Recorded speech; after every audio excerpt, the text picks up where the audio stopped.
네, 작년에 우리나라에서 일어난 사건 중에 아마 가장 큰 사건은 최순실 국정농단 그런 사건이었을 겁니다. 그래서 촛불혁명이라고 하는 광화문에 매일 사람들이 나가서 촛불을 밝히고 이제 부패한 정권을 규탄하고 그리고 또 물러나라고 해서 결국에 정말 그 유례를 찾아볼 수 없는 대통령 탄핵이라는 헌정사상 초유의 그런 사건을 치르고 그리고 임기를 채우지 못하고 대통령이 하차하고 새로운 이제 정부가 들어서게 되었습니다. 그런데 이제 이 재계에서 경제계에서 일어난 사건 가운데 큰 이슈가 될 만한 그런 일이 있었습니다. 그것은 우리나라를 대표하는 그 유통기업 한국과 일본의 수많은 자회사를 두고 그리고 재계 그런 한 5위쯤 되는 L그룹이라는 그런 그룹이 창업자인 그 부친이 이제 연세가 많으셔서 어떤 판단력이 흐려졌을 때 그 아들들이 아버지가 일구는 그 회사의 지분을 서로 많이 차지하고 그리고 대표이사가 되기 위해서 이제 형제난이라고 하는 그런 난을 일으켜서 이제 재판을 하는 그런 일이 있었습니다. 지금도 현재 재판이 진행 중인데 그 상황은 보면은 동생이 판정승을 할 것 같이 보입니다. 여러분, 그런데 오늘 이 본문의 말씀에 이와 비슷한 사건이 나오고 있습니다. 어느 날 예수님께서 말씀을 전하고 있는 수많은 그 무리들이 모인 곳에 한 사람이 예수님 앞에 말씀을 듣다 나와서 이렇게 말합니다. 선생님, 내 형에게 명해서 재산을 나와 나누게 하여 주세요. 이렇게 말합니다. 아마 이 사람의 아버지는 큰 부자였던 것 같아요. 그런데 그 부모가 자녀들의 유산을 분배하지 못한 가운데서 갑자기 어떤 죽음을 맞이하게 되었던 것 같아요. 그런데 형이 동생에게 어떤 그 유산을 물려주지 않고 자기가 이 모든 재산을 다 독차지하려고 하기 때문에 형제 간에 다툼이 생겼습니다. 그런데 아무리 해도 형이 이 유산을 동생에게 분배해 주지 않고 그걸 다 차지하려고 해서 이 동생은 너무나 억울하고 정말 힘든 그런 가운데 있다가 예수님의 말씀을 듣는 가운데 이렇게 예수님 같은 권위 있고 능력 있는 분이 우리 형에게 말 한마디 해준다면 우리 형이 아마도 들을 것 같다 이런 생각을 해서 예수님께 내 형에게 명해서 그 유산을 나누어 주게 해주세요라고 부탁을 한 겁니다. 근데 예수님께서는 뭐라고 말씀하셨습니까? 이 사람아, 누가 나를 너희의 재판장이나 물건 나누어 주는 자로 세웠느냐? 그러면서 예수님이 뭐라고 삼가 모든 탐심을 물리쳐라. 사람이 생명이 그 소유에 넉넉한 데 있지 아니하리라 이렇게 말씀을 하셨어요.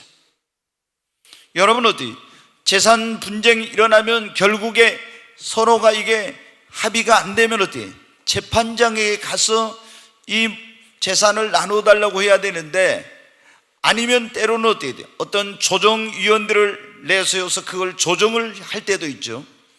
그런데 이 사람은 재판하기도 그러고 그래서 예수님께 부탁을 했는데 예수님께서는 누가 나를 너희의 재판장이나 물건 나누는 자로 재산을 나누어주는 자로 세웠느냐고 하면서 삼가 모든 탐심을 물리치라고. 아무리 재산이 많아도 그 물질을 가지고 재산을 가지고 자기의 그 생명을 살 수는 없다고. 사람이 생명이 그 소유에 넉넉한 데 있지 아니하니라 이렇게 말씀을 하시면서 한 비유를 말씀해 주셨어요. 어떤 굉장한 넓은 땅을 가지고 수많은 농토를 가진 그런 대지주가 있었습니다. 근데 이 사람이 농사를 지었는데 그 해에 올해처럼 풍년 농사가 들었는가 봐요. 농사가 잘 됐어요. 보니까 소출이 너무 많아가지고 지금 가지고 있는 자기의 그 곳간 저장 창고 가지고는 이 소출을 다 수확해서 저장할 수가 없겠다고 생각이 들었어요. 그래서 이 부자는 가서 자기의 그 곡간을 헐고 그 풍년든 그 모든 소출을 수확을 해서 다 저장할 수 있도록 더 곡간을 크게 지었습니다. 그리고 그의 예상은 적중해서 정말 그의 그 엄청난 수확을 거두게 됐는데 그 수확한 것들을 곡간에 이제 차곡차곡 쌓아놨습니다. 이 얼마나 많은 수확을 했던지 가만히 이 사람이 보니까 이제는 앞으로 장차 먹고 사는데 아무것도 걱정할 필요가 없는 거예요. 그래서 이 사람이 그 모든 것을 수확해서 창고에다가 곡간에다 저장해 놓고 이렇게 말합니다. 내 영혼아, 이제는 편안히 쉬어라. 먹고 마시고 이래 사는 거 걱정하지 말고 먹고 마시고 즐기면서 이제 편안하게 인생을 살아라. 이렇게 살자, 이렇게 한 거예요. 그런데 오늘 말씀해 보니까 어떻게? 그날 밤에 하나님께서 이 부자에게 나타나서 그 부자의 영혼을, 어리석은 자여, 내가 오늘 밤에 내 영혼을 취하리라. 그리고 그 부자의 영혼을 취하여 데려가 버렸다는 겁니다. 그러면서 예수님께서 말씀하시기를 이와 같이 자기를 위하여 땅에다 재물을 쌓아놓고 하나님께 부요치 못한 사람이 이와 같으니라, 이렇게 말씀하셨어요. 여러분, 오늘 이 예수님께서 말씀하신 농사를 지을 때 농사가 잘 되는 것을 보고 곡간을 헐고 더 크게 지어서 창고에 양식을 차곡차곡 쌓아놓고 이제는 쉬고 먹고 마시고 즐기자 했던 이 사람은 어떻게 돼요? 이 세상 사람들의 눈에 볼 때는 정말 지혜로운 사람이에요. 여러분, 선견지명이 있었어요. 어떻게 앞으로 해야 될지 그런 것을 미리 알고 그것을 준비해서 더 곡간을 헐고 크게 짓고 거기에 양식을 준비해 놨어요. 그런데 하나님께서는 뭐라고 했습니까? 세상 사람들이 야, 정말 저 사람 대단한 사람이야, 지혜로운 사람이야 했는데 하나님은 이 어리석은 자여, 이렇게 말씀했다고 하는 거예요. 여러분, 우리가 성경을 보면 세상 사람이 볼 때는 지혜로운 사람이지만 하나님이 보시기에는 어리석은 사람이 있고, 이 사람은 그랬잖아요. 세상 사람이 볼 때는 굉장히 지혜로운 사람이에요. 선견 지명 있는 사람이에요. 근데 하나님은 이 사람에게 어리석은 사람이라고 했어요. 그런가 하면 어떤 사람은 세상 사람이 보기에는 어리석은 사람이, 미련한 사람이야. 그런데 하나님 보시기에는 지혜로운 사람이 있어요. 우리가 여러분 그런 경우 있잖아요. 예수님 믿는 사람들이 세금 낼 거 다 내고 말씀대로 살면 어떻게 세상 사람들이 참 왜 저렇게 사람이 답답하고 미련하게 사는지 모르겠다. 왜 세상 것을 좀 즐기면서 적당히 신앙생활도 해야지. 이러면서 여러분 신앙생활 열심히 하는 사람들을 예수님 안 믿는 사람들이 참 미련한 사람이다 그래요. 그런데 여러분 어때요? 세상 사람이 보기에는 미련해 보이나 하나님 보기에는 지혜로운 사람이 있는가? 세상 사람 보기에는 지혜로운데 하나님 보기에는 어리석은 사람이 있어요. 오늘 이 본문에 나오고 있는 이 부자는 어때요? 세상 사람이 보기에는 지혜로운 사람이에요. 근데 하나님은 이 사람에게 뭐라고요?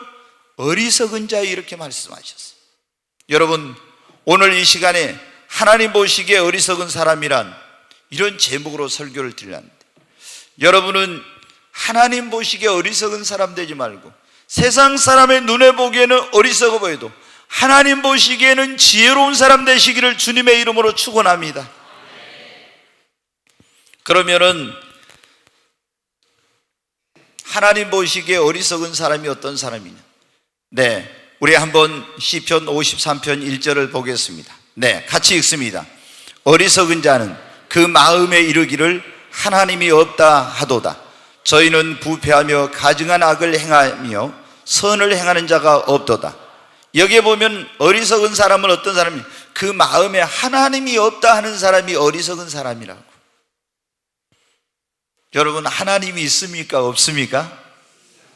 정말 하나님 계십니까? 네, 하나님이 없다는 사람들, 저도 그랬어요 옛날에. 아니, 하나님이 어디가 있냐? 아니, 하나님 있으면 나한테 좀 보여주라. 내가 하나님 보여주면 믿겠다. 보이도 않는 하나님을 어떻게 믿느냐고. 야, 그것은 말도 안 되는 소리야. 이렇게 했던 사람. 근데 우리는 꼭 보아야만 믿을 수 있는 거 아니에요. 여러분, 전기를 눈에 봤습니까? 전기를 눈에 보지 못했지만 스위치를 올리니까 여기에 불이 들어오고 이렇게 하니까 어떻게 돼요? 아, 전기가 있구나. 바람을 여러분 눈으로 보았습니까? 바람을 여러분 눈으로 보지 못했어요. 그러나 나뭇가지가 흔들리고 먼지가 날아가고 파도가 일렁이는 걸 보면서 아, 바람이 있구나, 바람이 세게 불구나죠. 여러분, 하나님은 영이시라 우리 인간의 눈으로 볼 수 없지만 하나님이 계시다는 것은 수많은 증거가 있어요. 무엇보다도 우리 양심이 하나님이 계시다는 걸 증거합니다.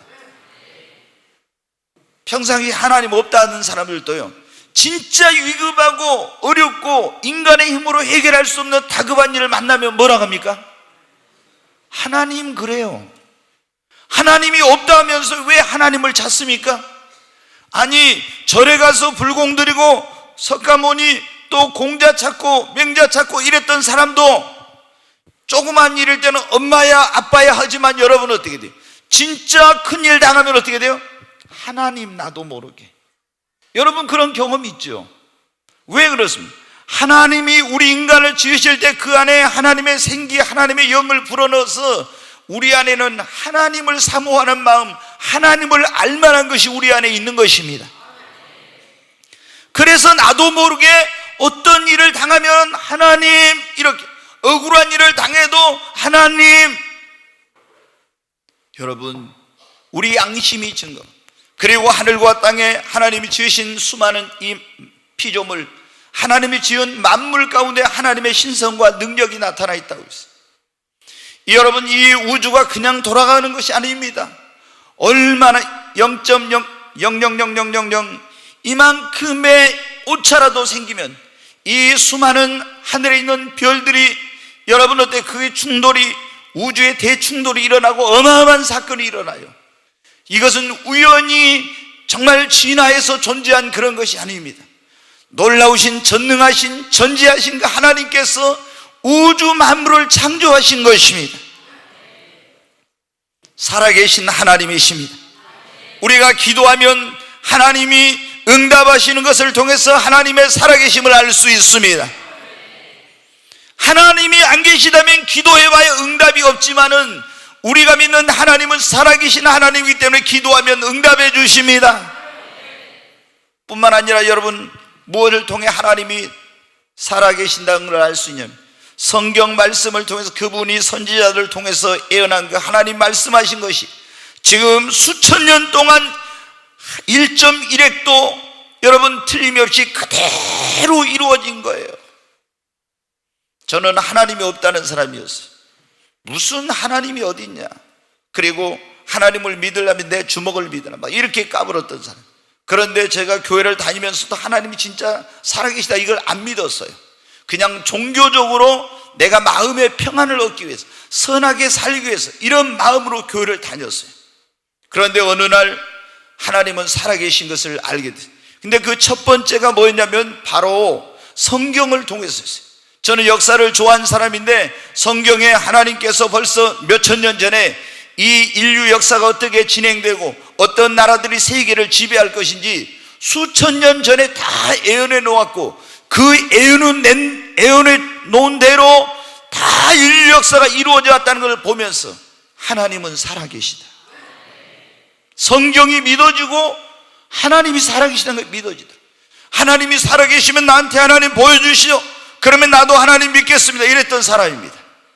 저는 하나님을 만났어요. 예수님도 만났습니다. 하나님은 살아계십니다. 기사와 이적과 표적을 통해서 하나님이 살아계신 것을 보여주고 있습니다. 여러분, 하나님이 없다고 하는 사람, 천지 만물을 창조하시고 이 온 우주 만물을 섭리하시고 주관하시고 다스리시고 역사하시는 그 하나님이 없다고 하는 것은 손바닥으로 하늘을 가리면서 태양은 없다 이렇게 하는 것과 같이 어리석은 것입니다. 하나님은 살아계신 하나님이요, 지금도 인간의 생사화복 흥망성쇠 이 모든 것을 주관하시는 하나님이십니다. 나의 미래와 운명도 하나님의 손에 여러분 달려 있습니다. 내가 사랑받을지 미움받을지, 성공할지 실패할지, 행복할지 불행할지, 흥할지 망할지, 이 모든 것이 하나님의 손에 여러분 달려 있습니다. 그런데 하나님이 없다고 하면서 자기의 힘으로 하나님을 안 믿고 내 능력으로 살아가겠다고 하는 사람은 어리석은 사람이라는 거예요. 여러분, 하나님은 살아계십니다. 하나님을 믿고 하나님을 의지하고 내 힘으로 능력으로 할 수 없으니 하나님께 도와달라고 하고 내 미래와 앞길을 하나님께 부탁하고, 이 사람이 여러분 지혜로운 사람인 것입니다. 여러분, 우리는 우리 힘으로 능력으로 살아갈 수 있는 게 아니에요. 저도 이제 60을 넘었는데 제가 여러분 어떻게, 우리 목사님 벌써 그렇게 나이 먹었나 그럴 거예요. 저 얼굴 보면요 저보다 한참 젊다고 그래요. 그래서 내가 60 넘었다 하면은 나이를 어디로 그렇게 먹었냐고 그러는데, 근데 여러분 어때요? 제가 60을 넘었으니까 인생을 이제 어느 정도 살았잖아요. 근데 여러분 어때요? 정말 우리 힘으로 능력으로만 못 삽니다. 하나님의 도우심이 있어야 살아요. 하나님의 도우심. 여러분, 하나님이 없다고 어리석은 사람이에요. 하나님은 계십니다. 그 하나님을 믿고 하나님을 의지하고 하나님께 여러분의 소원이 있으면 부탁하고 기도하고 어려운 일을 만났을 때 하나님께 도와달라고 하십시오. 그 사람이 지혜로운 사람입니다. 여러분이 아무리 발버둥 치고 노력해도 하나님이 축복해 주지 않으면 안 돼. 그러나 나는 부족해도 하나님이 도와주시면 되는 겁니다. 여러분, 어떤 사람이 어리석은 사람, 하나님이 없다고 자기 힘으로 능력으로 살 수 있다. 그런 사람들은 어느 인간 그렇게 살다가 어떤 인생의 위기를 만나면요 그걸 극복을 못합니다. 그러나 하나님을 믿고 의지하는 사람은요 내 힘으로 능력을 해결할 수 없는 문제를 만났을 때도 전능하신 하나님을 믿으니까 하나님의 도우심으로 그걸 다 극복할 수 있어요. 어떤 사람이 여러분 어리석은 사람이에요. 두 번째, 언제 자기가 죽을지 모르면서 이 죽음에 대해서 전혀 준비하지 않고 사는 사람이 어리석은 사람이에요. 이 죽음의 3대 신비가 뭐예요? 언제 어디서 어떻게 죽을지 알지 못하는 거예요. 여러분은 언제 죽을지 알아요? 모르잖아요. 어디서 죽을지 압니까? 모르잖아요. 어떻게 죽을지 몰라요. 그러잖아요. 네, 언제 어디서 어떻게 죽을지 인간은 모르는 거예요. 이번에 유명한 탤런트가 여러분 심근경색으로 갑자기 세상을 떠났어요. 많은 사람들이 슬퍼하고 있는데, 여러분 그 사람이 지금 정확한 저는 나이를 모르는데 제 아내에게 들으니까 40대 초반이라고 그래요. 근데 여러분 어때요? 그 유명 연예인이 그 사람이 자기가 그렇게 죽을 줄 알았겠습니까? 얼마 전에는 40대 그런 어떤 축구 그 감독이 그 사람도 40대였어요. 근데 심근경색으로 그 사람도 여러분 죽었어요. 몇 년 전에는 여러분 아시아의 물개라고 불렸던 조련, 그분이 어떻게 돼요? 역시 심근경색으로 갔습니다. 갈 나이가 아니었어요. 근데 여러분 어떻게 합니까? 사람이 인생의 연수가 70이고 강건한 80이라고 이렇게 70년 80년은 다 사는 게 아닙니다. 어떤 사람은 정말 더 빨리 가요. 저도 제 친구들이 어떤 사람은 20대에 간 사람도 있고 30대에 간 사람도 있고 많은 사람들이 갔어요. 그리고 제가 교회에서도 어떤 사람이 예기치 못하게 빨리 가는 그런 경우도 많이 왔어요. 여러분, 우리는 언제 어디서 어떻게 죽을지 알지 못하기 때문에 이 죽음을 지혜로운 사람은 준비한, 어리석은 사람은 뭐냐? 죽으면 세상이 다 끝이지 뭐 죽은 다음에 뭐가 있냐 이러는 거예요. 그리고 전혀 죽음에 대해서 준비를 안 하고 사는 겁니다. 근데 여러분, 죽으면 끝입니까? 우리 인간은 영혼 육으로 돼 있어요. 그런데 영혼 육으로 돼 있는데 우리가 죽으면 뭐예요? 내 영혼이 육체에서 떠나는 거예요. 그러면 육체는 썩어서 흙으로 가고 이 영혼은 어떻게 되냐? 이 영혼은 불멸하는 존재예요. 영혼 불멸이에요. 그래서 이 우리 안에 있는 영혼은 썩지도 않고 죽지도 않아요. 그 영혼은 어떻게, 예수를 믿는 신자의 영혼은 낙원이라는 데로 가고 예수를 안 믿는 불신자의 영혼은 음부라는 곳에, 고통스러운 곳에 가는 거예요. 그랬다가 나중에 거기에서 영혼이 고통을, 영혼이 즐거움을 누리고 있다가 부활해가지고 예수를 믿는 자의 영혼은 썩지 않고 쇠하지 않는 영화로운 몸으로 변화돼서 천국에 들어가서 영생복락을 누리고, 예수를 안 믿는 자의 영혼은 역시 부활해가지고 하나님의 백보자 앞에 심판대 가서 심판을 받고 영원히 꺼지지 않는 불과 유황으로 타는 지옥에 가서 영원토록 고통을 당하는 거야. 그런데 여러분 어떻게 돼요? 죽은 다음에는 우리가 다시 구원받을 수 있는 기회가 없는 거예요. 내가 살았을 때 예수를 믿고 죄사함 받고 구원받아야 죽은 다음에 낙원에도 갈 수 있고 죽은 다음에 천국에 가서 영생 복락을 누릴 수가 있는 거지, 죽은 다음에는 기회가 없는 거예요. 누가복음 16장에 보면 부자와 나사로 예수님이 얘기를 해줬어요. 부자는 이 세상이 전부야. 그리고 날마다 먹고 마시고 즐기면서 쾌락을 즐기며 살았어요. 그런데 이 사람이 죽었네. 죽었더니 어때요? 이 사람 부자가 죽었으니까 거창한 아주 장례를 치루었습니다. 사람들이 그 사람이 맨날 잔치에 초대하고 했기 때문에 그 사람의 죽음을 애도하고 슬퍼했어요. 그런데 저 영혼의 건너편에서 놀라운 일이 벌어지고 있어. 이 사람이 장사를 지내고 있는데 벌써 영혼은 빠져나갔잖아요. 그래서 어디로? 하나님의 심판대방에 심판을 받고 지옥의 대기순 음부에 떨어졌어요. 엄청난 그 불과 유황 속에서 고통을 당하고 있었어요. 근데 눈을 들어서 보니까 저 멀리 믿음의 조상 아브라함의 품에 장이집 문간에 와서 구걸하던 거지 나사로, 예수를 하나님을 믿었던 나사로가 있는 거예요. 너무나 목이 타고 고통스러워서 아버지 아브라함이여, 나사로를 명하여 그 손가락에 물을 찍어서 내 혀를 좀 서늘하게 해달라고. 안 된다고 하니까 뭐라 하는지 아세요? 안 된다고 하니까 그러면 나사로를 보내서 세상에 내 형제들 5명이 지금 살고 있는데 이 지옥이 있다고 좀 말 좀 해가지고 회개하고 예수 믿고 이 고통받는 곳에 오지 않게 달라고 좀 부탁을 합니다. 근데 그것마저도 안 들어줘요. 세상에서 하나님 믿고 예수 믿고 이 고통받는 곳에 죽기 전에 믿고 오지 않게 해달라고. 여러분, 나사로는 세상에서는 정말 비천하고 병들고 가난하게 살았지만 하나님을 믿고 예수를 믿음으로 죽은 다음에 낙원에 가고 천국에 갈 수 있게 된 거예요. 그러나 이 부자는 세상에서 부족한 거 못 느끼고 떵떵거리고 세상 쾌락을 누리며 살았지만 자기에게 언젠가 죽음이 다가올 줄 모르고 살았지만 죽은 다음에 어떻게 됩니까? 그 불과 유황으로 타는 모세들하고 고통을 당하게 된 겁니다. 여러분, 우리가 죽음으로 모든 것이 끝이 아닙니다. 성경이 딱 말씀하고 있어요. 사람이 한 번 죽는 것은 정해진 것이요, 여러분 이 세상에 안 죽는 사람 하나도 없어요.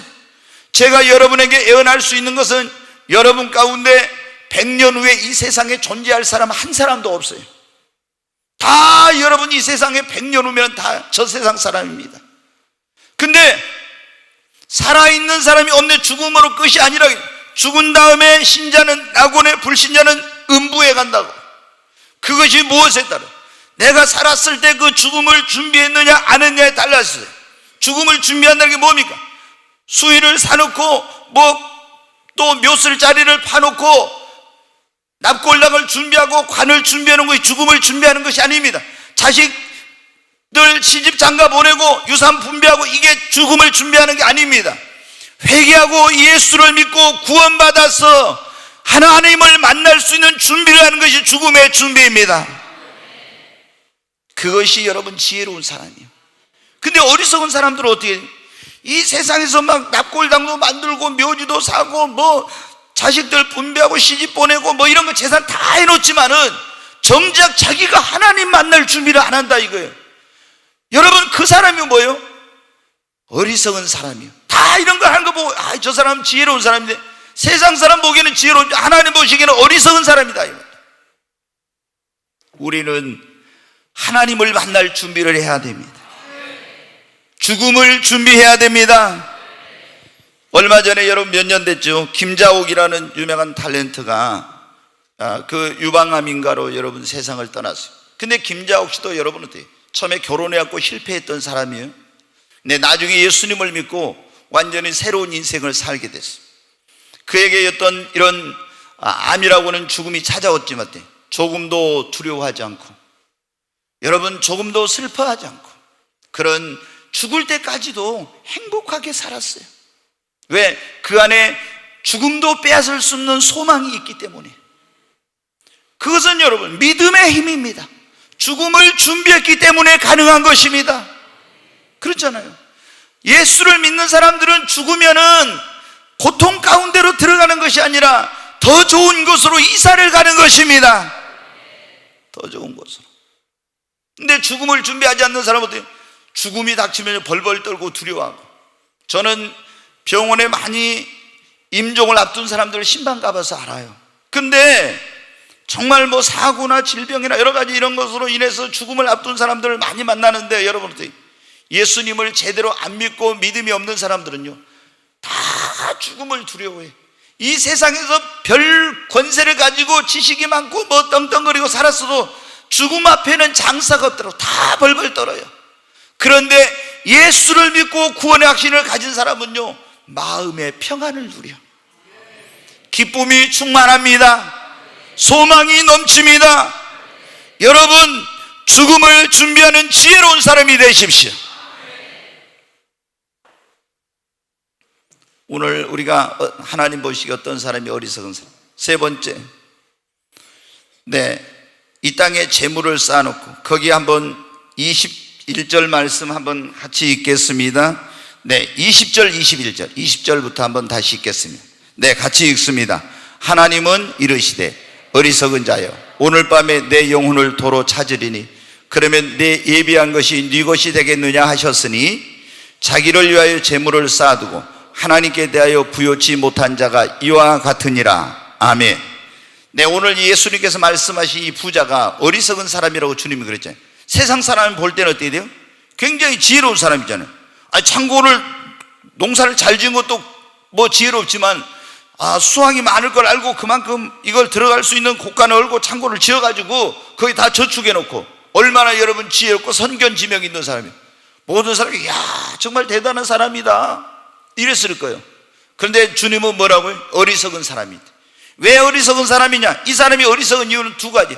첫째는 뭐냐면, 이렇게 이 세상에서 자기의 육신의 때를 위해 모든 걸 준비했지만 자기의 영혼의 때, 죽음을 준비하지 않았다는 거. 언제 죽을지 모르는데 영혼의 때를 준비하지 않았다는 것. 또 하나는 뭐예요? 이 땅에다가 재물을 곳간에 많이 쌓아놨지만 하나님께는 인색한 그런, 하나님께는 드린 것이 없는 그런 사람이라는 것. 그럼 죽으니까 누구 것이 돼요? 자식 것이 되는지 다른 사람 것이 되든지 아무것도 자기 것이 못 된다는.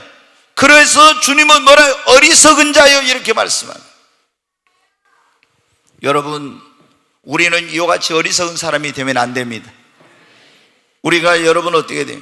죽을 때 돈 10원짜리 하나도 못 가지고 가요. 그러잖아요. 아무리 돈이 많았던 사람, 우리나라의 이병철, 돈병철이라고, 정주영 회장 이런 사람들 여러분 죽을 때 돈 많으니까 어떻게 우리보다 몇 자리 뭐 더 크게 더 큰 관에 들어갑니까? 똑같아요 여러분. 우리가 죽을 때는 한 푼도 가지고 가지 못해. 그래서 어디 미국 같은 데서는 어떤 곳에는 그런다고, 죽으면 어떻게 심장 안에 속에 있는 걸 싹 다 꺼내고요, 그 다음에 관을 이렇게 딱 사람 시체를 넣잖아요. 구멍을 뚫어가지고 양쪽 손을 딱 이렇게 내놓는데요. 장사 지낼 때 그 양쪽 손이 뭐예요? 이게 빈손이잖아요. 그래서 죽을 때는 빈손으로 간다, 이걸 사람들에게 보여주려고 구멍을 딱 뚫어가지고 양쪽에 손을 딱 이렇게 내놓는데, 이거 보라고. 뭐예요? 빈손이에요. 빈손으로 왔으니 빈손으로 가는 거예요. 그런데 여러분 어때요? 이 땅에다 재물을 많이 쌓아놓으면 그게 영원토록 여러분 것이 됩니까? 아니야 여러분. 성경은 우리에게 말씀, 네 보물을 어디에 쌓아라? 하늘에 쌓으라고. 아멘.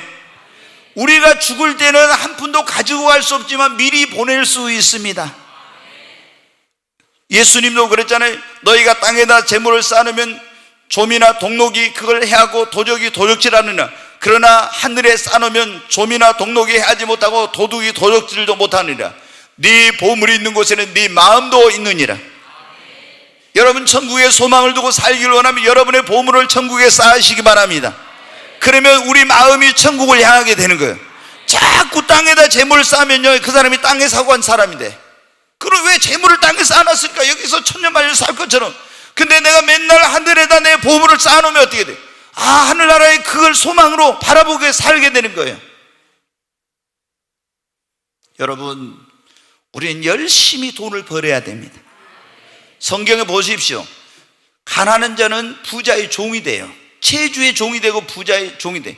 그리고 가난하게 되면 여러분의 형제들도 다 여러분을 멀리하고 친구도 다 떠난다고 나와 있어요. 그러잖아요. 여러분이 가난해봐요. 예수를 믿는 사람이 가난해봐요. 여러분 어디 가면 인정받지 못해. 여러분 형제들도 친구들도 다 떠나. 그럼 여러분이 어떻게 돼요? 성공하고 잘 살아보십시오. 부자가 되고. 그러면 어떻게 돼요? 다 여러분 주변에 친구가 많아지고 모여들어. 그래도 뭐가 있으면 뭐 떡 하나라도 아니면 고물이라도 주워 먹을 수 있으니까. 세상은 냉정합니다. 여러분 보십시오. 아무리 나하고 좋았던 사람도요, 내가 사업에 실패하고 가난하게 되면요, 다 나를 멀리합니다. 근데 내가 전에 실패하고 찢어지게 가난하고 그런 사람이었어도요, 내가 어떤 일로 인해서 다시 일어나고 성공하면요, 그렇게 나를 무시했던 사람들이 다 몰려들어요.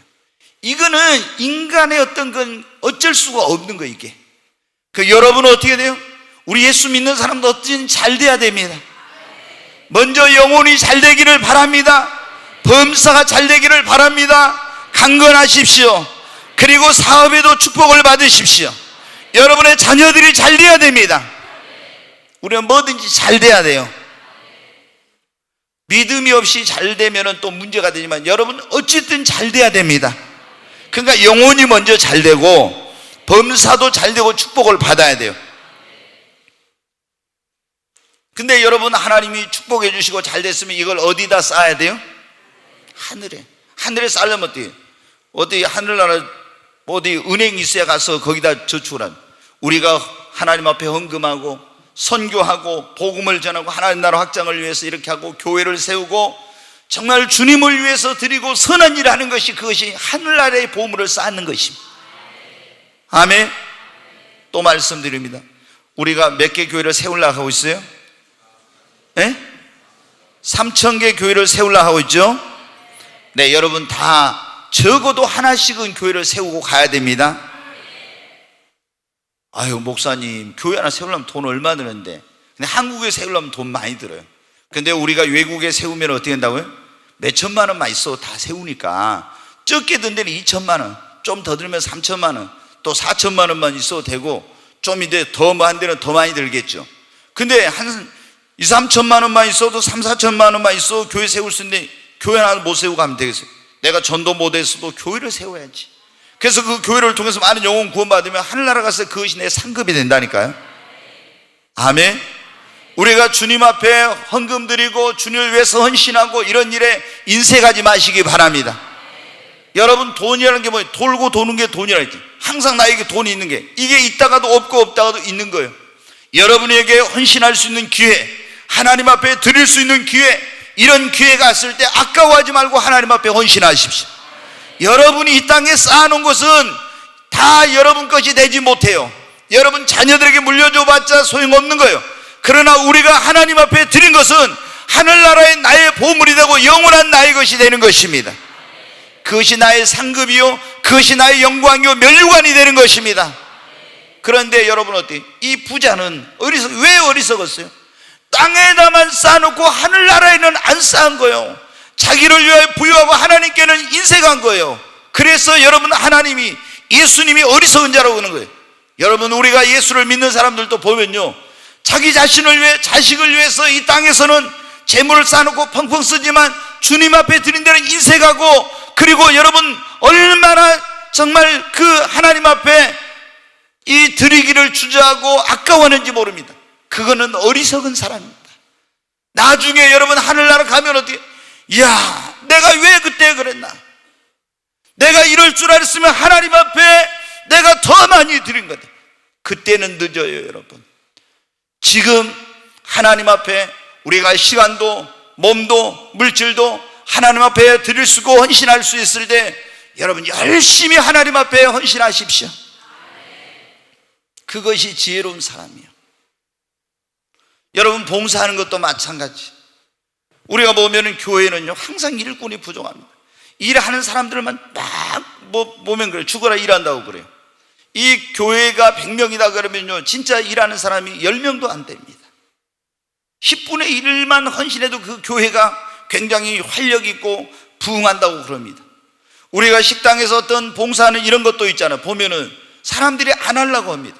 여러분 그 좀 편해가지고 여러분 그 하는 거, 또 자랑봉사, 여러분 교회 안에서 어떤 봉사하는 그런 일들이 많은데 여러분 어떻게 돼요? 그 여러분의 몸을 아끼지 말고, 이 몸은 내가 지금 아껴도 내가 나이가 먹으면 녹슬고 여러분 쇠해져서 더 이상 쓸 수가 없어요. 여러분이 지금 일할 수 있을 때 이 몸으로 주님을 위해서 헌신하고 봉사하십시오. 그것이 하늘나라의 상급이에요. 저는 보면 너무 안타까울 때가 많아요. 다른 데 가서 저기 하는 데는 막 이렇게 하지만 주님 앞에 자신의 시간과 몸과 물질을 드리는데 인생, 그러면 여러분 너무 후회합니다. 나중에. 그럼 어리석은 사람이에요. 우리가 정말 하나님 보시기, 어떤 사람이 어리석은 사람, 땅에다 재물을 쌓아놓고 하나님께 부유치 못한 사람, 우리는 그런 사람 되지 말고 하나님께 부유한 사람이 될 수 있기를 바랍니다. 심는 대로 거두는 거예요. 하나님께서 심으면은 이 땅에서도 흔들어 눌러 넘치도록 30배, 60배, 100배로 축복해 주십니다. 심지 않으면 거두지 못하는 거예요, 여러분. 많이 심으면 많이 거두고 적게 심으면 적게 거두는 거예요. 여러분이 정말 하나님 앞에 기쁨으로, 믿음으로 여러분 심으시기를 바랍니다. 네, 오늘 하나님 보시기에 어떤 사람이 어리석은 사람인가? 네, 마태복음 16장 2절 3절 한번 보겠습니다. 네, 같이 읽습니다. 예수께서 대답하여 가라사대 너희가 저녁에 하늘이 붉으면 날이 좋겠다 하고 아침에 하늘이 붉고 흐리면 오늘은 날이 굳겠다 하나니 너희가 천기는 분별할 줄 알면서 시대의 표적은 분별할 수 없느냐. 네, 예수님께서 무슨 말씀하시냐면 이스라엘 지중해 연안에서는 어떻게 하면 저녁에 하늘이 붉으면 내일은 날이 좋겠다, 아침에 하늘이 붉고 흐리면 뭐예요? 오늘은 날이 안 좋고 비가 오겠다, 이렇게 딱 그 사람들이 오랫동안 그 시간이 지나다 보니까 이게 이제 된 거예요. 그러잖아요. 우리가 무슨 오늘은 맞바람이 불면 비가 오겠네, 뭐 이렇게 있잖아요. 그런 게 있잖아요. 뭐 오늘 하늘바람이 불면 어떠고 이런 거 있었잖아요. 그런 것처럼 그쪽에서는 그런 거예요. 하늘이 저녁에 붉으면 내일 날이 좋고 하늘이 아침에 붉고 흐리면 오늘은 비가 온다, 이게 있었어요. 그러니까 사람들 어때요? 딱 저녁에 보고 내일 날 좋겠다, 그 다음에 딱 보고 오늘 날이 안 좋겠다, 오늘 좋겠다, 이걸 딱 아는 거예요. 천기를 분별할 줄 알았어요. 그런데 예수님 뭐라 했습니까? 너희가 천기는 분별할 줄 알면서 왜 시대는 분별할 줄 모르느냐 그랬어요. 천기는 분별해도 날씨는 분별할 줄 알면서 시대를 분별할 줄 모르는 사람을 어리석은 사람이라고 하는 거예요. 여러분, 우리는 지금 우리가 살고 있는 시대를 영적으로 분별할 줄 알아야 됩니다. 우리도 날씨는 분별하지만 영적으로 이 시대가 어떤 시대인지 분별하지 못한 사람은 분별력 없는 삶을 살아서 어리석은 자가 되는 겁니다. 지금 우리는 어떤 시대에 살고 있습니다. 말세의 지말에 살고 있습니다. 예수 그리스도의 재림, 대환란, 적그리스도의 출현, 666의 그 출현이 현실화된 정말 무서운 그런 때를 살고 있습니다. 여러분, 누구 외선이 카드 있어요? 무슨 카드? 체크 카드? 그냥 또 다른 카드는 없고? 그래도 우리 외선이는 굉장히 알더라고. 왜냐면 체크 카드는 딱 뭐 돈이 들어있는 것만큼만 쓸 수 있잖아요. 근데 그냥 카드는 어떻게 돼요? 없어도 일단 가서 긁어요. 막 긁어. 우리 외선이 내가 다르게 보네. 저는 예전에 카드를 아예 안 만들었어요. 왜? 내가 오직 하나님만 의지하고 살겠다. 이게 뭔가 부족한 게 있으면 하나님께 기도해야 되는데 가서 되게 카드 있으면 일단은 긁어. 그리고 이게 이렇게 한대. 그러면 내가 안 되겠다 해가지고 저희 집사람이 그때 직장 다녔는데요. 처음에 그리스도인일 때 목회하기 전이었는데 카드를 만들어 가지고 왔더라고요. 그때 그래서 제가 가위로 갖다 다 잘라버렸어요. 집어넣어 버렸어요. 왜? 우리는 카드를 쓰지 말고 하나님을 의지하고 살자. 아멘 하는 분들 없죠? 다 카드 가지고 있으니까. 네, 카드. 그래가지고 하나님만 하여튼 의지하고 살려고 제가 그렇게 노력을 했어요. 근데 지금은 어떻게, 물론 제 개인적인 카드는 없고 저희 집사람은 카드가 몇 개 있습니다. 체크 카드도 있고 뭐도 있고 뭐 카드도 있고. 그런데 제 집사람 것이 제 거나 마찬가지니까 이제 내가 어떻게 돼요? 무슨 일 있으면 여보 카드 좀 줘. 그래가지고 카드 갖다가 제가 저희 집사람 것으로 이제 긁어요. 근데 어느 때는 아니 제 것이 제 것이고 제 집사람 것이 제 것인데, 근데 우리 집사람이 안 줄라게요. 괜히 그거 가지고 막 대대하면서. 그래가지고 제가 여러분이 사례비를 줘도 어떻게 돼요? 제 통장으로 안 오고 저희 집사람 통장으로 이상하게 가더라고요. 희한해요. 그래가지고 용돈 주라기도 용돈도 안 주고요. 뭐 하나님이 당신은 다 알아서 주시잖아요, 그런 거요. 그래가지고 제가 아주 그래서 이제 그런 일이 있잖아요. 남자들이 언제부터 남자의 권위가 떨어졌냐 그러면은 그런 말이 있더라고요. 다 직장에 가서 일은 뼈 빠지게 남자가 하는데 이 월급을 입금을 시킬 때 다 아내의 통장으로 그게 들어간대요. 그 다음부터 남자들이 여자한테 쥐어 살기 시작했다고, 이 경제권을 빼앗긴 다음에 그런 얘기를 하더라고요. 그래서 제가 보니까 조금 이해가 되더라고요. 저도 경제권을 뺏긴 다음에 힘이 없어졌어요. 여러분 경제권을 주지 마십시오. 네. 근데 어떻게 합니까? 우리가 지금 살고 있는 시대에 뭐가 지금 현실화되고 있냐면 크레디트 카드라고 하는 게 처음에 나왔죠. 지금 이제 여러 가지 카드가 많이 나와 있는데 거기에 보면은 우리가 이 뭐 국민카드, 신한카드, 무슨 비자 뭐 카드 많잖아요. 마스터카드 이런 카드들 거기 보면 길게 줄이 3개 쭉쭉 그어진 게 있어요. 그게 뭐냐면 물건을 사고 팔 때 그게 거기에 컴퓨터에 바코드라는 건데 666이라는 거예요. 컴퓨터는 숫자로 그것을 이걸 인식을 못하고 이런 코드로서 그거를 인식을 하는데, 근데 이게 발전해 가지고 지금 어떻게 돼요? 마이크로칩 뭐 RFID라고 하는 그런 어떤 칩이 나오고 뭐 여러 가지 그런 지금 칩이 나왔어요. 근데 이제 문제는 뭐냐면 이 카드를 분실하거나 했을 때 어떤 여러 가지 문제가 생겨서 이 카드에 담았던 그런 모든 개인의 정보, 이것을 조만 쌀알만한 크기의 그 칩에 담아가지고 이것을 인간의 몸에 주입을 하고 있다는 거예요. 666이라는 표가 그게 뭐냐면 칩이라는 그런 말이에요. 그게 원어예요. 근데 여러분 어떻게 돼요?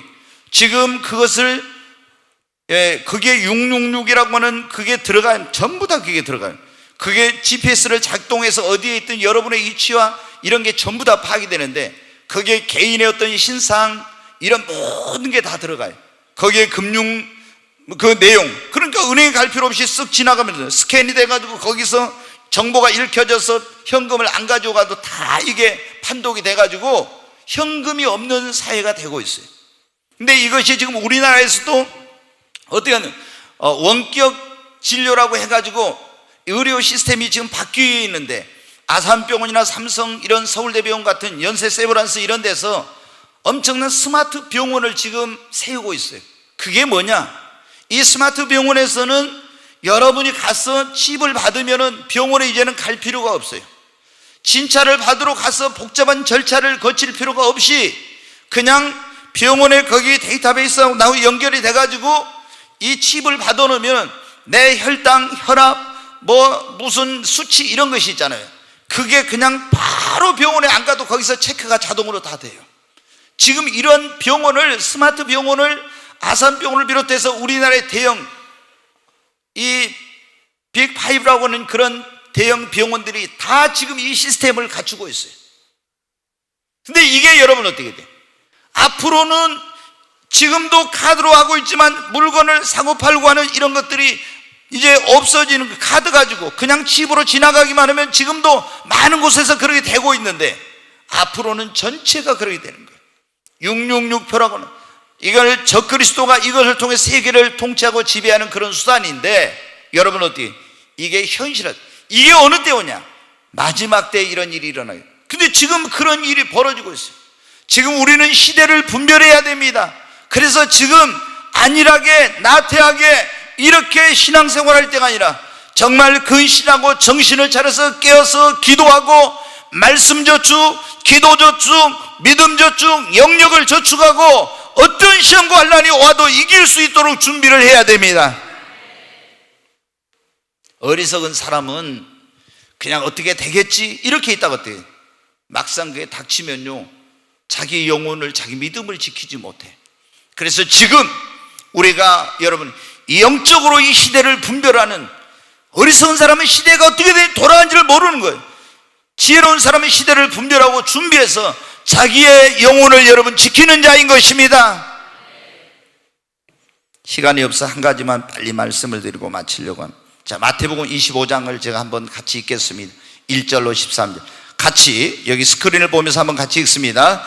그때 천국은 마치 등을 들고 신랑을 맞으러 나간 10처녀와 같다 하리니 그 중에 5은 미련하고 5은 슬기 있는지라. 미련한 자들은 등을 가지되 기름을 가지지 아니하고 슬기 있는 자들은 그릇에 기름을 담아 등과 함께 가져갔더니 신랑이 더디옴으로 다 졸며 잘새 밤중에 소리가 나되 보라 신랑이로다 맞으러 나오라 하매 이에 그 처녀들이 다 일어나 등을 준비할새 미련한 자들이 슬기 있는 자들에게 이르되 우리 등불이 꺼져가니 너희 기름을 좀 나눠달라 하거늘 슬기 있는 자들이 대답하여 가로되 우리와 너희의 쓰기에 다 부족할까 하노니 차라리 파는 자들에게 가서 너희 쓸 것을 사라 하니 저희가 사러 간 동안에 신랑이 오므로 예비하였던 자들은 함께 혼인잔치에 들어가고 문은 닫힌지라. 그 후에 남은 처녀들이 와서 가로되 주여 주여 우리에게 열어주소서. 대답하여 가로되 진실로 너희에게 이르노니 내가 너희를 알지 못하노라 하였느니라. 그런즉 깨어있으라. 너희는 그날과 그 시를 알지 못하느니라. 아멘. 여기 마태복음 25장 1절로 13절에 보면은 10처녀의 비유란 비유가 나와요. 거기에서 이제 10처녀는 누구를 기다리면 신랑을 기다려요. 예수님이 여러분 이것을 비유를 통해 뭘 말씀해요? 재림을 할 때 어떤 사람이 예수님을 만나서 어린 양의 혼인잔치에 들어가고 어떤 사람이 혼인잔치에 들어가지 못하는지를 비유를 통해서 말씀해 주신 거예요. 근데 유대인들은 결혼을 할 때 뭐냐면은 밤에 결혼을 해요, 보통. 근데 밤에 결혼을 할 때 어떻게 하냐면, 자, 신부가 신랑을 기다리고 있어. 그러면 밤중에 갑자기 언제 온다는 그게 없이 신랑이 나타나요. 그러면 신랑의 들러리들이 보라 신랑이로다 맞으러 나오라 그런 거예요. 그러면 신부들이 어떻게 돼요? 신랑을 맞이할 준비를 하고 있다 등에다 불을 켜고 그 당시 막 신랑을 맞으러 나가야 되는 거예요. 그런데 신랑이 지금 예수님 여기 뭐라고 말씀해요? 예수님이 재림할 때, 예수님이 초림할 때는 우리를 구원하기 위해서 예수님은 오셨습니다. 아멘. 죄와 허물로 죽은 우리 영혼을 구원하고 하나님의 진노와 심판에서 우리를 구원하기 위해서 예수님 오셨어요. 다시 예수님이 하늘로 가신 예수님이 재림한다고. 재림할 때는 안 믿는 자들에게는 이 세상을 심판하기 오시고 구원받은 우리의 신랑으로 오십니다. 여기 보니까 10명의 처녀가 신랑을 기다리고 있었다. 이건 비유인데 신랑은 신랑을 기다리고 있는 처녀는 성도들을 비유로 말씀하세요. 그런데 어떤 사람이 신랑으로 오실 예수님을 만나서 어린 양 예수님의 혼인잔치에 들어가고 어떤 사람이 못 들어가는지 여기에 슬기로운 5처녀, 미련한 5처녀의 비유를 통해 말씀해 주셨어요. 자, 신랑이 올 때 제일 중요한 게 뭐예요? 신랑이로다 맞으러 나오라. 그러면 여러분 어떻게 해요? 등에다 불을 켜고 신랑을 맞으러 나가야 돼. 그런데 슬기로운 5처녀는 지금 10명이 다 신랑을 기다렸는데 등에다가 기름을 채워놓고 그릇을 가지고 준비하고 있다가 보라 신랑이로다 맞으러 나오라니까 어떻게 했습니까? 불을 켜고 신랑을 맞으러 달려나갔어요. 그런데 이 미련한 5은 어떻게 돼요? 신랑이 더디 오니까 졸며 자고 등에 기름 떨어졌네 어쩌니 이것도 보지도 않고 있다가 보라 신랑이로다 맞으러 나오니까 불을 켜고 신랑 맞으러 나가려고 보니까 어때? 바닥에 기름이 조금 남아가지고 불이 이게 가물가물 꺼져가는 거야. 아, 이거 큰일 났습니다. 그래서 막 그 슬기로운 5처녀에 가서 우리 불이 꺼져가 너희 기름을 좀 나눠달라 그랬어요. 그랬더니 슬기로운 5처녀가 뭐라 합니까? 너희에게 나눠주면 우리가 너희 다 쓰기에 부족할까는 차라리 파는 자들에게 가서 사가지고 와라. 그래서 이 미련한 5처녀가 어때? 그때서 막 허둥지둥 막 정신을 못 차리면서 막 기름을 사러 달려갔습니다. 그런데 기름을 사러 달려간 그 사이에 신랑이 와버렸어요. 슬기로운 다처는 불을 켜고 신랑을 맞이해서 기쁨으로 혼인잔치에 들어갔어요. 그리고 문이 딱 닫혔는데 그때 이 미련 다처녀가 등에다 기름을 채워갈 준비해가지고 왔습니다. 보니까 신랑이 없는 거예요. 알아보니까 저기 들어갔다는 거예요. 그리고 문이 닫혀 가서 문을 막 두드립니다. 주여 주여 문 열어주세요. 너희가 누구냐? 아, 우리 신랑을 기다리는 신부인데 늦었습니다. 좀 문을 열어주세요. 내가 너희를 알지 못하노라. 그러면서 예수님은 그런즉 너희가 그날과 그 시를 알지 못한즉 깨어있으라. 예수님이 언제 올지 우리 알지 못하기 때문에 예수님이 언제 오시더라도 맞이할 수 있는 준비를 하고 있어야 됩니다. 교회 다니는 사람, 예수 믿는 사람이라면 예수님 온다는 걸 모르는 사람이 어디가 있습니까? 재림 한다는 거 다 알죠. 다 아는데 어떤 사람은 일어난 다섯처녀처럼 등에다 기름을 준비 안 하고 어떤 사람은 준비를 하고 있어. 등에다 기름을 준비했다는 건 뭐냐? 성령 충만함을 가운데서 예수님 맞이할 준비를 한 사람이요. 등에 기름을 준비 안 했다는 것은 예수님 온다는 거 알면서도 성령 충만하지 않고 주님 맞을 준비를 안 한 사람을 말한 거예요. 여러분, 알면 뭐 합니까? 예수님이 언제 오신지는 몰라요. 그때 시한부 종말론자들이 10월 28일 날 온다고 92년, 그거는 있을 수 없는 일. 그날과 그 시는 아무도 알지 못한다고 주님이 말씀하죠. 그러나 주님은 분명히 오십니다. 우리는 어떻게 미련한 다섯처녀처럼 성령의 기름등불 다 꺼져가는지 알지 못하고 예수님 맞이할 준비도 안 하고 있으면 어리석은 사람이에요. 우리는 슬기로운 다섯처녀처럼 주님이 다시 오마 약속한 그 주님을 언제 오시더라도 맞이할 수 있는 준비를 성령 충만한 가운데 여러분 해야 합니다. 그 사람이 지혜로운 사람이에요. 오늘 우리가 그런 말씀을 들었습니다. 하나님 보시기에 어떤 사람이 지혜로운 사람이, 어떤 사람이 어리석은 사람이지. 하나님이 없다고 내 힘으로 내 능력으로 살 수 있다는, 이건 어리석은 사람이에요. 하나님 없이는 우리는 못 살아요. 하나님의 도움 없이는 살 수 없어요. 하나님을 믿고 하나님을 의지하고 사십시오. 하나님의 도우심을 구하십시오. 그 사람이 지혜로운 사람. 여러분, 이 세상이 전부인 것처럼, 내가 영원히 천년만년 살 것처럼 죽음을 준비하죠. 죽음도 생각지도 안 하고 그렇게 사는 사람은 어리석은 사람이에요. 언제 어디서 어떻게 죽을지 알지 못하고 우리는 죽음을 준비해야 돼. 아멘. 왜? 죽은 다음에 천국 지옥이 있으니까. 세 번째, 이 땅에 재물을 쌓아놓고 하나님께 부유치 못한 사람이 어리석은 사람. 우리는 보물을 하늘에 쌓아야 됩니다. 그리고 시대를 분별하지 못하고 지금 내가 살고 있는 시대가 어느 때인지 알지 못하고 깨어있지 않고 아니라고 나태한 가운데 사는 사람이 어리석은 사람이에요. 지금 우리는 자다가 깨일 때입니다. 근신하고 정신을 차려야 됩니다. 구원받지 못한 여러분 부모 형제들을 빨리 주님 앞으로 인도해야 됩니다. 시간이 없어요, 여러분.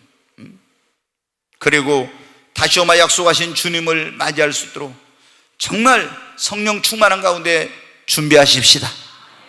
등에 기름을 채웠다는 게 뭐냐? 불이 꺼졌다는 것은 이 사람의 믿음이 떨어지고 그리고 이 사람이 성령 충만함을 잃어버렸다는 거예요. 우리는 여러분 등에다 기름을 가득 채운 믿음으로 충만하고 성령으로 충만해야 됩니다. 그래서 언제 주님이 오시 신랑이로다 예수 그리스도다 하면은 천사들의 소리가 들릴 때, 호령과 나팔 소리가 들릴 때 우리는 주님 앞에 여러분 기쁨으로 나아가서 예수 그리스도의 혼인잔치에 기쁨으로 참여하는 우리 모든 성도들이 되시기를 주의 이름으로 축원합니다. 주 안에서 우리 몸과 마음이 깨끗하게 되어서 주 예수님 다시 오실 때에 모두 기쁨으로 맞으라. 오늘에 다시 오신다면 부끄러움 없을까? 잘하였다 주님 칭찬하며 우리 맞아주실까? 주 안에서 우리 몸과 마음이 깨끗하게 되어서 주 예수님 다시 오실 때에 모두 기쁨으로 맞으라. 주 예수님 맡겨주신 일에 모두 충성 다했나? 내 맘속에 확신 넘 넘칠 때에 영원한 식 없겠네. 주 안에서 우리 몸과 마음이 깨끗하게 되어서 주 예수님 다시 오실 때에 모두 기쁨으로 맞으라. 주 예수님 언제 오실는지 한밤에나 낮이나 늘 깨어서 주님만 근성도 주의 영광 보겠네. 주 안에서 우리 몸과 마음이 깨끗하게 되어서 주 예수님 다시 오실 때에 모두 기쁨으로 맞아. 우리 두 손을 듭니다. 모두가 두 손을 들고 주여 세 번 외치고, 하나님을 안 믿는 분들은 하나님 살아계십니다. 오늘 내가 예수님을 나의 구원자와 주님으로 믿고 하나님을 믿고 살겠습니다, 이런 고백을 하시고, 하나님 앞에 살아계신 하나님 앞에 내 인생을 맡기고 의지하며 도와달라고 하십시오. 그리고 정말 죽음을 준비하지 못한 그런 분들, 확실하게 믿음의 그런 확신을 갖고 구원의 확신을 가질 수 있는 믿음 달라고 기도하십시오. 주님 앞에 헌신하지 못한 거 회개하고, 깨어있지 못한 거 회개하고, 이제는 성령 충만한 가운데 이 시대를 분별하고 주님을 맞이할 준비를 하는 슬기로운 다섯 처녀 같은 삶을 살게 도와달라고 주여 세 번 외치고 기도합니다. 주여, 주여, 주여. 간절히 하나님 앞에 기도합니다. 하나님은 살아계십니다. 오늘 이 자리에 처음 오신 분들이 있다면, 하나님, 저도 이제 하나님 믿고 살겠습니다. 나를 구원하기 위해 십자가를 지시고 물과 피를 흘리셔서 내 모든 죄를 사해 주신 예수님을 나의 구원자와 주님으로 믿고 이제 하나님을 섬기며 살겠습니다. 예수님의 십자가 피공로로 나의 모든 허물과 죄를 사해 주시고 나를 구원해 달라고 기도하십시오.